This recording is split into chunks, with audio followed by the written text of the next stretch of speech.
எல்லாம் வல்ல எம்பெருமான் கருப்பசாமியுடைய பெரும் அருள் கருணையை நோக்கி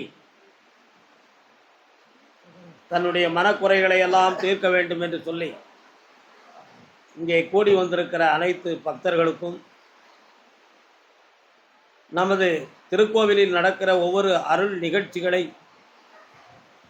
நெஞ்சார பார்த்து நினைவாலே உணர்ந்து மனதுக்குள்ளே தியானம் செய்து கருப்பசாமி எங்கள் எண்ணங்களையும் நிறைவேற்றி எங்களை வாழ வையுங்கள் என்று மனதில் நினைத்து கொண்டிருக்கின்ற இந்த உலகவாழ் பக்தர்களுக்கும் உங்கள் அனைவருடைய எண்ணங்களும் உள்ளங்களும் நிறைவேறி நம் ஐயன் கருப்பசாமியுடைய கருணை கிடைத்து இந்த பிறவியில் நீங்கள் பெற வேண்டிய அனைத்து இன்பங்களையும் நன்மைகளையும் பெற்று இந்த உலக வாழ்வை நீங்கள் பூரணமாக அனுபவித்து வர வேண்டும் என்று சொல்லி என்னாலும் உங்களுக்காக நான் பிரார்த்தனை செய்து கொள்கிறேன்.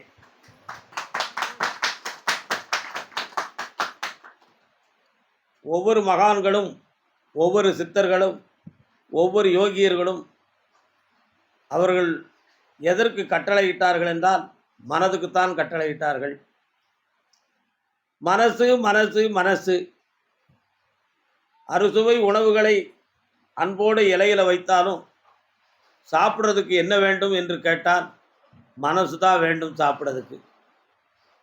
சுவையான பொருள் இல்லாமலே பாத்திரத்தில் அன்னம் இருந்தாலும் அதை சாப்பிடுவதற்கும் நமக்கு தேவையானது மனசு தான் வேண்டும். இந்த மனதையெல்லாம் கடந்த ஒன்று இருக்கிறது. அப்படி என்றால் அது ஆத்மா. அந்த ஆன்மாவிலே இருக்கின்ற உணர்வுகளை புரிந்து கொள்வது ஜீவகாந்த சக்தி. இந்த ஜீவகாந்த சக்தியின் மூலமாகத்தான் ஞானிகர்கள் எல்லாமே தன்னுடைய பக்தர்களுடைய கோரிக்கைகளையும் எண்ணங்களையும் நிறைவேற்றி அவர்களை இன்புற்று வாழ வைக்க காரணமாக இருந்தார்கள்.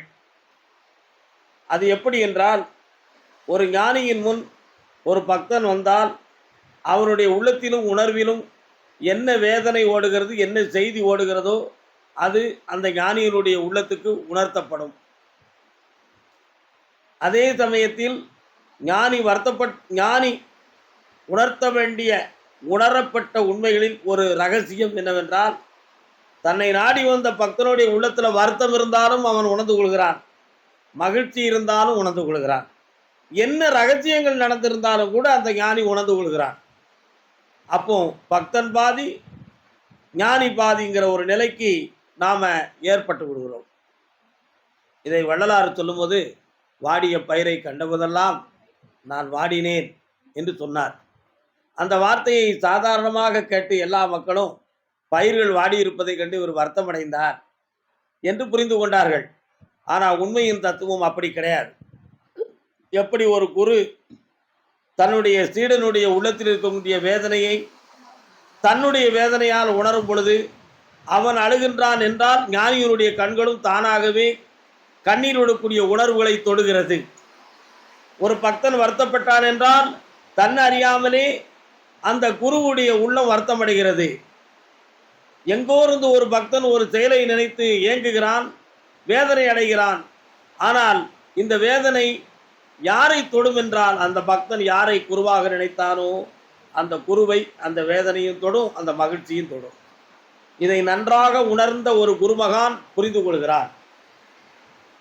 நன்றாக அறிந்த ஒரு குருமகான் புரிந்து கொள்கிறான். புரிந்தவன் வந்துதான் குருவாக இருக்கிறார். அப்படி என்றால் எவ்வளவு தூரத்தில் இருந்து நினைத்தாலும் எவ்வளவு தூரத்திலிருந்து உணர்ந்தாலும் என் கோரிக்கை நிறைவேண்டும் என்று அவன் கண்ணீர் வடித்தாலும் அந்த ஞானியினுடைய உணர்வுகள் சோகத்துக்கு தள்ளப்பட்டு கண்ணீர் ஒடிக்கப்படுகிறது.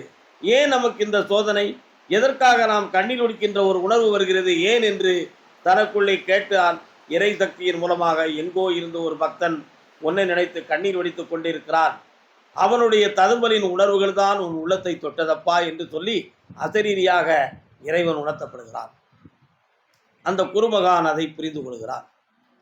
ஒரு பெண்மணி ஒரு குருமகானை மிகவும் திட்டுகிறாள், மிகவும் ஏசுகிறாள், மிகவும் வேதனைப்படுகிறாள். இவரெல்லாம் ஒரு சாமியா, என் குடும்பத்தை ஒன்று சேர்த்து வைக்கவில்லையே, என் கணவனை இவர் என்கிட்ட சேர விட மாட்டேன் இருக்கிறாரே, இவரெல்லாம் ஒரு சாமியா அப்படின்னு ஒரு பெண்மணி எங்கோ இருந்து ஒரு இடத்திலிருந்து ஏசி கொண்டு இருக்கிறாள்.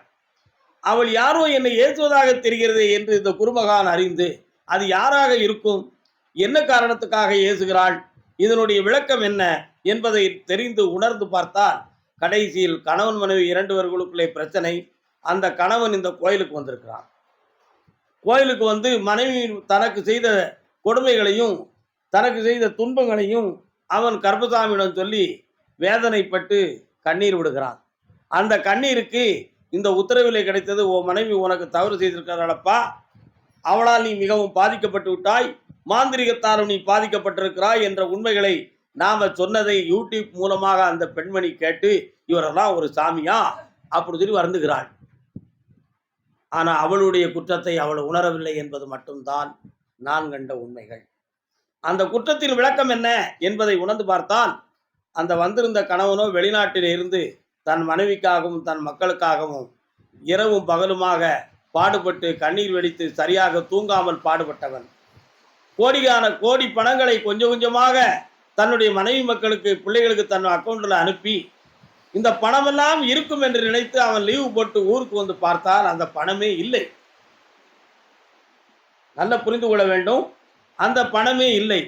ஆனால் அவன் வந்து நோக்கம், நம்ம உழைத்த முதல்ல நம் மனைவி நம் பிள்ளைகளுக்காக சேர்த்து வைத்திருப்பாள் அப்படி என்ற மகிழ்ச்சியோடவே வந்தான். ஆனால் இங்கு வந்து பார்த்தால் அந்த பணம் ஒன்று கூட இல்லை. அடுத்தும் உழைத்தால்தான் உணவு, உழைத்தால்தான் நிலைமைங்கிற ஒரு நிலைமைக்கு அவன் தள்ளப்பட்டான்.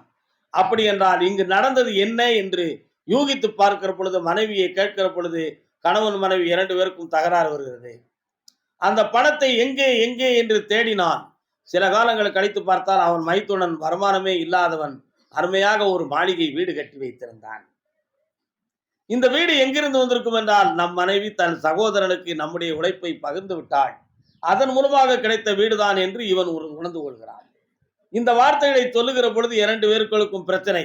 உடனே அவள் ஒரு மந்திரவாதியை போய் பார்த்து இவனுக்கு செய்வனை வைப்பது, இவனை மடக்க வைப்பது, எதிரிகளை வைத்து தாக்க வைப்பது, இப்படிப்பட்ட பல்வேறு துன்பங்களை தன்னை காப்பாற்றிக் கொள்ள கணவனுக்கு இந்த இடையூறை அவள் செய்தாள். தாங்க முடியாத தலைவனோ கருப்பசாமியிடம் வந்து கண்ணீர் ஒடித்தான். 2க்கும் இடையிலே மாட்டிக்கொண்ட நான் சொல்லுகிற உத்தரவிலே இப்படி உண்மையை சொல்லிவிட்டாரே என்று அந்த பெண்மணி இங்கே சாடுகிறாள். அவள் உள்ளத்தை திருப்ப வேண்டும், அவள் உள்ளத்தை தூய்மைப்படுத்த வேண்டும். நீ உண்மையை சொல்ல வேண்டும். நான் எடுத்த பணம் நீங்க அனுப்பியது உண்மைதான், என் பிள்ளைகளுக்காக கிடைத்ததும் உண்மைதான். ஆனால் என்னுடைய இந்த வழிகளிலே அது செலவழிந்தது, நான் அநியாயமாக செலவழிக்கவில்லை. ஆனால் இதை வந்து நீங்கள் தவறாக புரிந்து கொண்டீர்கள் என்று அவள் உணர்த்தலாம். அப்படி இல்லை என்றால் அந்த பணம் எப்படி ஆகியது என்ற உண்மைகளை சொல்லலாம். அந்த உண்மைகளையும் சொல்லாமல், அந்த விஷயத்துக்கு விளக்கமும் கொடுக்காமல், பிள்ளைகளுக்கு உன் தகப்பன் ஒன்றுமே கொடுக்கவில்லை என்ற ஒரு கெட்ட எண்ணத்தை உருவாக்கி பிள்ளைகளை தன் பக்கம் திருப்பிக் கொண்டு அந்த உழைத்த மனிதனை தனிமரமாக்கி விட்டான். அவருடைய பக்கத்தில் நியாயம் இருக்கு என்று இந்த உலகம் சொல்லுமா? சொல்லுமா பொதுமக்களே? ஒரு பொழுதும் சொல்லாது. அப்படி என்றால் அவன் பாதிக்கப்பட்ட வேதனைக்கு முடிவு யார் கொடுக்க வேண்டும்? இறைவன் தான் கொடுக்க வேண்டும். இந்த இடத்தில் தண்டனை கொடுப்பதை விட அவளுடைய தகாத உள்ளத்தை திருத்தி வைப்பதே சாலச் சிறந்தது என்பது நமது பிரார்த்தனை ஆகும். அவ திருந்தணும், திருந்தி அந்த குடும்பம் ஒன்று சேரணும், அந்த மகிழ்ச்சியிலே நாம் எல்லாரும் புண்ணியம் பெறணும். அதுதான் நம்முடைய இலக்கணம். இந்த உண்மைகளை உங்களுக்கு ஏன் உணர்த்துகிறேன்? வள்ளலார் கூறினார் பத்திரா, வாடிய பயிரை கண்ட போதெல்லாம் நான் வாடினேன்னு சொன்னார். பயிர்கள் தண்ணீர் இல்லாமல் வாடி கிடக்கிறது, நான் வாடிவிட்டேன் என்று அவர் சொன்னார்? இல்லை. எப்படி ஒரு பக்தனுடைய உள்ளம் வேதனைப்படுகிற பொழுது ஒரு குருமகானுடைய உள்ளத்தில் வேதனை வந்தது, ஒருவன் ஏசுகிற பொழுது தன்னை ஏசுகிறார் என்ற கோப உணர்வு வந்தது, ஒருவன் நம்ம நினைத்து புகழ்ந்து உரைத்து மகிழ்ச்சி அடைகிற பொழுது ஒரு குருமகானனுடைய உள்ள மகிழ்ச்சி அடைந்தது, ஒரு பக்தன் கண்ணீர் வடிக்கிற பொழுது இந்த குருமகானுடைய கண்களிலும் கண்ணீர் தானாக ததும்பியது. இது எல்லா உணர்வுகளை பகிர்ந்து கொண்ட ஒரு விதியைப் போல தாவரங்கள் மீதும் பயிர்கள் மீதும் உயிராக பற்று வைத்திருந்தவர் வள்ளலார் அவர்கள். தண்ணீர் இல்லாமல் வாடி வதங்கி கிடக்கிறதை கண்டு தன்னுடைய உள்ளம் உணர்வுகளுக்குள்ளே வாடியதை உணர்ந்துதான் அவர் கூறினார், வாடிய பயிரை கண்ட போதெல்லாம் நான் வாடினேன் என்று சொன்னார். புரிகிறதா? ஆகையினால் குரு என்பவன் சாதாரணமானவன் அல்ல. எல்லோருடைய உள்ளத்தையும் எல்லோருடைய உணர்வுகளையும் எல்லோருடைய எண்ணங்களையும் புரிந்து கொண்டவன் தான் ஒருவன் குருவாக இருக்க முடியும். அவன் புரிந்து கொண்ட ஞானத்தை யாருக்காகவும் விட்டுக் கொடுக்க முடியாது. அவன் உணர்ந்து கொண்ட ஞான சக்தியையும் தன்னுடைய அந்த தியாகம் மிகுந்த பரந்த மனப்பான்மையவும் எந்த உறவுக்காகவும் எந்த பாசத்துக்காகவும் எந்த பணத்துக்காகவும் அந்த குருமகான் அதை பலி செய்து விட முடியாது. எல்லோரையும் பரந்த நோக்கத்தில் பார்க்க வேண்டும். பக்தன் எப்பொழுதும் சமம் என்று நினைக்க வேண்டும். அதுதான் உண்மை. ஆகையினால் தான் பெரியோர்கள் எல்லாம் கூறும் பொழுது சொன்னார்கள், பக்தனுக்கு பதவி பாத ரட்சையை போல், துறவிக்கு வேந்தன் துரும்பை போல். ஏன் என்று எதையும் ஒன்றாகவே கருதுவான் குரு, எதையும் சமமாகவே கருதுவான் குரு. அவன்தான் ஞானத்தை அடைந்தவன் என்பது பொருளாகும். அந்த சமமாக கருதக்கூடிய ஒருவனுக்குத்தான் பரந்த மனப்பான்மையும் எல்லா உயிர்களையும் தன்பக்கம் ஈர்த்துக் கொள்கின்ற நல்ல உயர்ந்த அன்பும் இருக்கும் என்பது உண்மையாகும். அந்த நிலையை அடைந்தவன்தான் குருவாக இருக்கும் தகுதி பெற்றவனாகிறான். அந்த குருவாக இருந்த தன்மைதான் இந்த உலகுக்கு பகிர்ந்தளிக்கிற ஞானமும் பலன்களும் ஆகும். இவைகளெல்லாம் பெறுவதற்கு வலிமையான மனசு வேண்டும், தூய்மையான உள் உணர்வு வேண்டும், எதையும் ஏற்கின்ற வலிமை மிகுந்த இதயம் வேண்டும், மாசிலாத மனம் இருக்க வேண்டும். மாசிலாத மனதுக்குள் ஈசன் என்னாலும் குடியிருந்து நம்மை